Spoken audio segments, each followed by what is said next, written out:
Otepu wana wa El Kaburani. Ubuntu Bantu, Afrika ni watu semanyani. Hii ni podcast ya Pan-Africanism. Kauli mbiu yetu ni fikra huru za Mwafrika. Kwa nini inaitwa fikra huru za Mwafrika? Fikra za Mwafrika si haziko huru. Zimefungwa katika mapokeo na mapande ya watawala wa kikoloni. Lakini tunachoongea ni kwamba sasa ni muda tunasema upatanisho kati ya watawala na wananchi wake. Upatanisho, amani itapatikana kwa makubaliano, kwa mapatano, kwa ushirikiano. Tunapenda bara la Afrika kwa sababu wakoloni wametengeneza mfumo wa violence and chaos in order wapate nafasi ya kutawala, kwa sababu wakati mnagombana kati ya wananchi na serikali yenu, wao wanachota mali. Vurugu kwao ni mtaji mkubwa sana. Tunapogombana sisi, wao kwao ni faida. Kwa hiyo ninachopenda nikiwa kama mwana wa Afrika na fikra huru, Afrika kuanzia kwa Paul Biya kule Kameruni, atafute wazee wa jadi wa Kameruni, wapate kumshauri, wapate kuongea nayo ya kwamba sasa muda huu ni muda wa kushirikiana na wananchi. Vurugu zinawapa faida maadui. Tukutane wenyewe, tujadiliane, tusuluhishe mambo yetu tukiwa pamoja. Namwambia Yoweri Kaguta Museveni, kiongozi wa Baganda, suluhisho la Uganda ni suluhisho mapatano kati ya mtawala na raia. Lakini muunganiko wao mkubwa ambao utapata muunganiko wa maana ni kati ya viongozi wa jadi na watawala wao. Viongozi wa jadi wataheshimu utawala wao na watawala wao wataheshimu uongozi wa jadi. Ibrahim Traore ameamua kuchukua uamuzi wa kuwakusanya viongozi wa mila na tamaduni za Burkina Faso na kuweka chini kumsaidia katika majukumu yake ya kujenga nchi na kupambana na mifumo ya magaidi wa kizungu. Mimi wazungu siku zote nawaona ni magaidi. Hawawezi kukuibia bila kukugombanisha. Mfano mdogo, Afrika hakuna kiwanda cha silaha. Hakuna kampuni ya silaha Afrika inayouza silaha na inatengeneza silaha. Silaha zote zinazoita vurugu kutoka zinaingia Kongo, zinaingia Burkina Faso, waasi wa itikadi kali za kiimani, hawa wote ni wageni. Mauaji yanayofanyika huko Nubia ambayo ni Sudani, haya yote yanafanywa na nani? Yanafanywa na wageni. Ili mradi nyinyi wakati mnapigana, wao wanapitisha, wanasema funika kombe mwanaalamu apite. Kwa hiyo ugomvi kati ya serikali ya Sudani na wananchi wa Sudani ni faida kwa Waarabu wa Katari Behirani. Ugomvi kati ya Tshisekedi na raia wa Kongo ni faida kwa viongozi wa Marekani, Uingereza na Ufaransa. Sasa wito, sina sauti ya kusikika, sijulikani. Maana mtasema hivi, unaongea Chionda kama nani?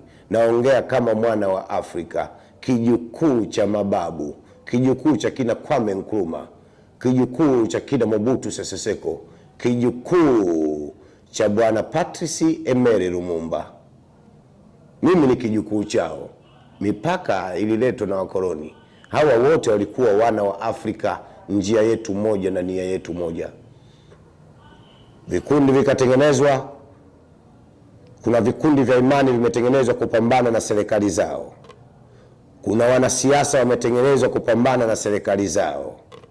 Ili mradi hawa mapapeti wanapitishiwa dola, wanapitishiwa franka, wanapitishiwa yuani, ili mradi kufanya nchi zao ziwe under chaos, killing, plunders, wenyewe kwa wenyewe. Wakati nyinyi mnagombana, mtasema tunaomba ushauri kutoka kwa viongozi wa Ufaransa. Wao ndio wanahimiza vurugu ili nyinyi muone wema, waje kuwapatanisha, kumbe wanawaibia. Wana msemo wao wenyewe. Wanasema order and chaos. Wametengeneza mfumo huu ili mradi kuendelea kutawala na kunyonya mali za Afrika, kwa sababu wao hawana hivi vitu. Kwa hiyo ushauri mkubwa, Afrika ni moja, viongozi wake ni wamoja. Tunawaomba na waomba kwa niaba ya El Kaburani Empire, nikiwa chini ya viongozi wangu watukufu wa bara hili, kwa sababu wanasema mtii mamlaka, na lazima utii mamlaka. Mamlaka ndio yaliyopo, yamechaguliwa na mbingu wanasema, lakini sisi tunasema mamlaka imechaguliwa na mababu na ardhi ya uzao wako. Kwa hiyo Mwafrika tunapoamua kurudi nyumbani, kuanzia watawala na watawaliwa, heshima kwa mtawala na heshima kwa mtawaliwa, heshima kwa mdogo na heshima kwa mkubwa. Huu ndio wito wetu. Africa is one. Afrika ni moja. Kwa hiyo tunataka mapatano yapatikane kule Sudani. Mapatano yapatikane kule Yaounde Kameruni. Mapatano yashirikishwe kule Maputo Msumbiji. Waasi wa uko wanaita katika maeneo ya kusini mwa Msumbiji kuna vurugu, mauaji. Wanasema wana makundi yanaitwa Al-Shababu. Toka lini Msumbiji na watu wanaoitwa Al-Shababu? Kundi la Kiislamu na Msumbiji wapi na wapi?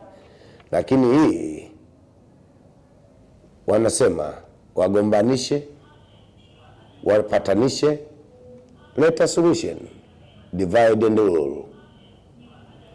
Kwa hiyo utasikia kundi fulani nasema limeanzishwa kundi upande wa kaskazini, ugomvi kati ya watu wa jadi na ugomvi na watawala, ugomvi wa chama cha kisiasa na ugomvi na watawala. Hivi ni michezo imetengenezwa, na ndio maana nakwambia tunakuletea wanaita demokrasia. Demokrasia, sisi Afrika hatuhitaji demokrasi.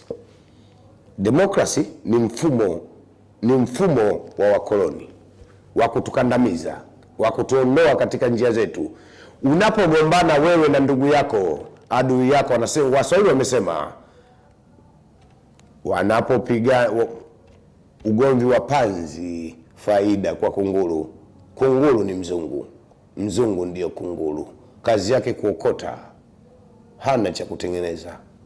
Yeye usifikiri mzungu anachokuletea kina faida kwako. Hajawahi kuleta faida Afrika. Vurugu zote hizi, matatizo yote haya, kutokuelewana, wananchi wanalalamikia serikali yao, serikali inalalamikia wananchi wao. Hapa kutokuwa na amani, hapa kutokuwa na maendeleo. Lakini wao Ulaya wamekaa, wanatawala kwa hali na kwa amani. Watu wao wanawaongoza vizuri. Uongozi ule ulioko kule kwao tofauti na huku. Kama vile elimu unavyoiona. Elimu unayosoma wewe sio anayosoma Mwingereza. Ibada unayoifanya wewe sio anayoifanya Mwingereza. Mungu unayemwabudu wewe sio anamwabudu Mwingereza. Yeye amekupa Father God, Father Faith, Father Democracy, Father Education. Hivi vyote vinawagombanisha. Watoto wanamaliza shule wanalilia ajira. Ajira, nasema ajira hamna. Nchi iko vitani. Nchi iko kwenye migogoro. Kama Kongo leo, watu kazi yao ni kubeba magodoro kutoka kaskazini kwenda mashariki. Mashariki kuchafu, unarudi kati. Kati unakwenda magharibi. Magharibi kumenuka. Hapa nchi haitojengeka. Watoto wanakosa elimu, watu wanakosa afya kwa sababu unatembea utakwenda kwenye kituo kipi cha hospitali. Nchi inapigana vita. Lini itapatikana amani? Amani ndio msingi wa afya, amani ndio msingi wa maendeleo, na ushirikiano ndio msingi wa mapatano. Wito ni watawala na watawaliwa, viongozi na wananchi. Kae chini, hakuna lisilo malizwa. Lazima tumalize matatizo yetu ya ndani. Lazima tumalize matatizo yetu ya ndani. Na msikubali wa Afrika kupatanishwa na mkoloni. Mkoloni hajawahi kukupatanisha kwa amani. Akikaa mezani kisha toa upande wa pili njuruku. Wanasema peneuzia tia rupia. Lazima katika wawili mnapokaa mmoja kisha pewa rupia. Kwa hiyo hapa amani hamna. Amani ndio msingi.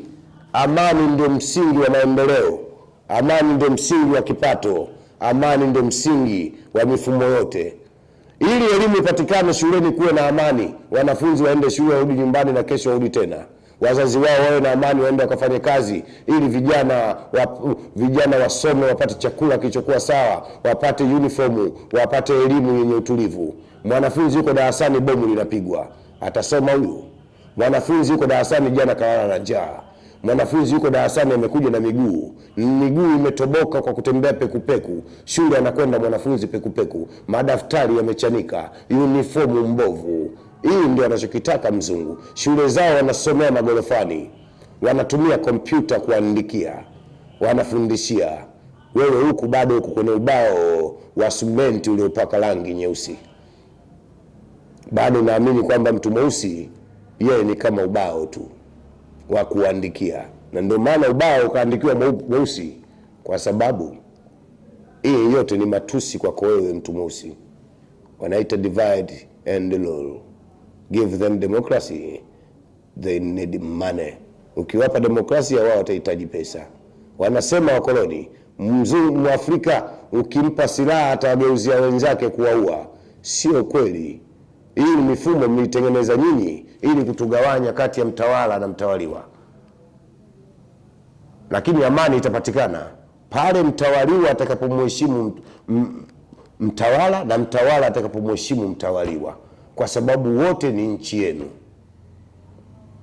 Bwana Mbasongo kule Guinea Ikweta, nchi amewakabidhi wa Spain pamoja na Waingereza. Watu wa Guinea Ikweta, nchi tajiri ya mafuta, watu wanateseka. Afrika, jikumbukeni, jipendeni, pendaneni wote. Hakuna aliyemzidi mwenzake. Gari zako, nyumba zako, watoto zako, wote ni sawa na wengine, na mali zako ni za kwako, na tunajua ulizipataje. Huyu ndio mifumo inajulikana, na hii mifumo hii umepewa na mkoloni kwamba jilimbikizie mali, sisi tutakulinda. Otepu amenera.